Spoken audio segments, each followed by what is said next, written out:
Hello, and welcome back. In this video, we will discuss the differences between some of the reports you may have received after the first review cycle of a permit or entitlement application, and how to resubmit.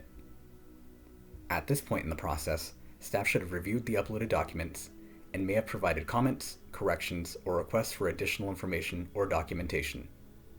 Before we dive into the resubmittal process, let's take a look at a few different examples of what you may have received and where to find correction reports. You may have received notification that a report is being generated for your project. Understanding different report types will help you determine your next step. All of the following forms of corrections list show a project description, property address, record type information, and document name. In this section, we will examine how to identify which you receive.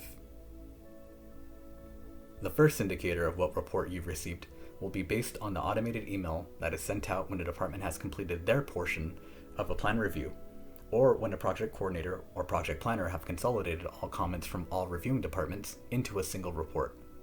Let's take a look at some of these examples.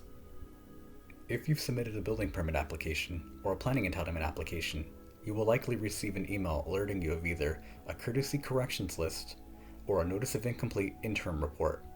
Both of these emails explain that their associated reports are meant as a courtesy notice and do not require an immediate response.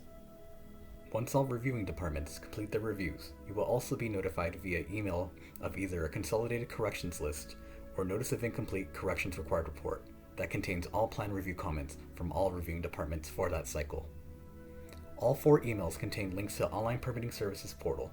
You will want to click the link or open your web browser and type in the following: aca.prod.accela.com/Palo Alto with no spaces. Then log into your Ops portal account.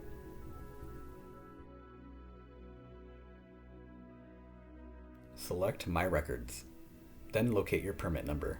In some cases, if you have multiple permits open with different departments, you'll need to hover over the correct department, then click on this symbol to reveal your permit record ID.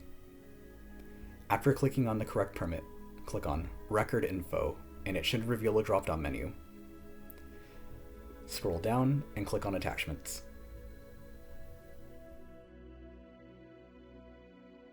The corrections document will generally be appended with correctionsrequired.pdf and will have a document status of Review Complete.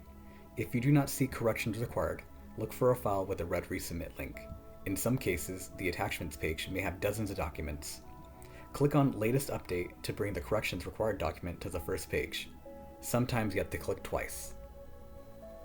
To download the report, just click on the link. The document should automatically start downloading. It will open when complete. Now that we've seen where to find the reports on the city's online portal, let's take a more in-depth look at what each report shows. If you've applied for a building permit, you will likely receive an interim corrections list from plan reviewers once they complete their review. To start, these reports contain interim corrections list in the title with the application number beneath it. Towards the middle of the corrections list, you will see a disclaimer that explains that this report is merely a courtesy notification, meaning no action is required at this time. The reports are generated by plan reviewers from each department if there are open comments after the assigned plan reviewer completes their review. The department will be identified by the department name field located here. The report will also contain a corrections table featuring important information including page references, the type of comment or markup, the name of the plan reviewer, department, and the review comments themselves. Lastly, to provide context to these comments, the associated plan sheets where the markups reside have also been appended to this report. Now let's move on to the next type of report that you will receive. At the end of the review cycle, your project coordinator will generate a consolidated corrections list that contains all comments from all plan reviewers during that review cycle.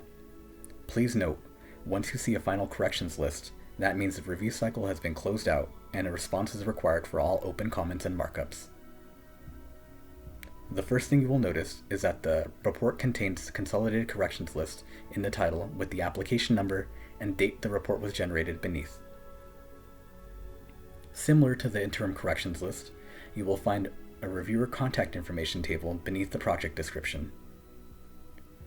You should also see a disclaimer that reads, Corrections in the following table need to be applied before a permit can be issued. And like the interim corrections list, the associated plan sheets where the markups reside had been appended to this report. If you have submitted a planning entitlement application, the following reports will apply to you. The first type of report that you will receive after applying for a planning entitlement is a Planning Notice of Incomplete Interim Report.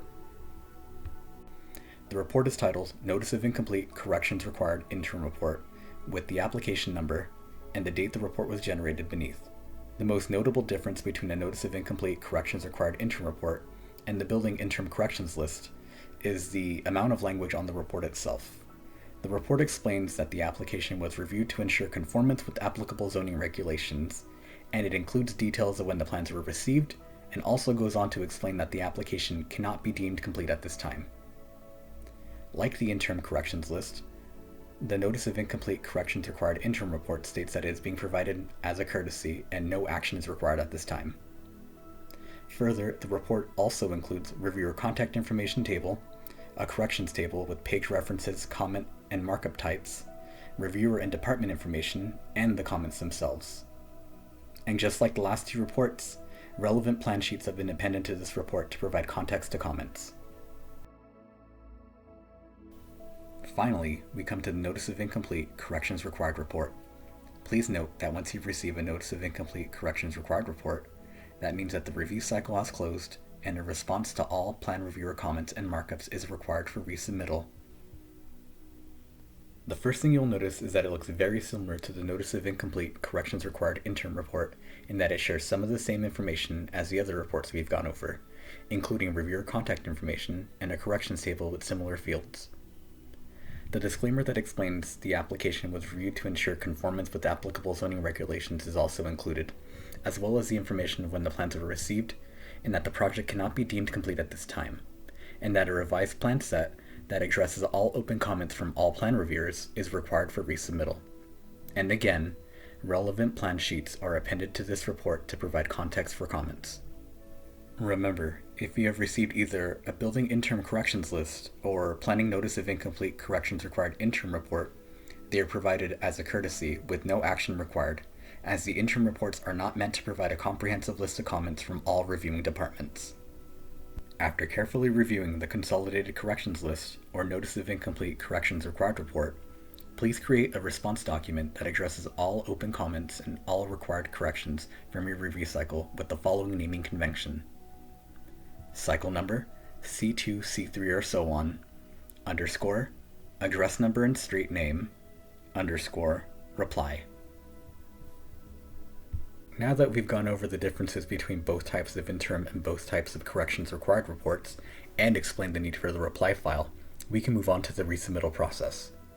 To start, open your web browser and type in aca-prod.accela.com/Palo Alto with no spaces. Enter your credentials and click the login button. Once you are logged in, click on the My Records button. If you have multiple permits open or multiple types of permits with the city, this is where those records can be found. Select the correct permit. You may need to click on this symbol to reveal additional permits from other departments. After you clicked on the correct permit and the page is loaded, click on Record Info. It should reveal a drop-down menu. Scroll down and click Attachments.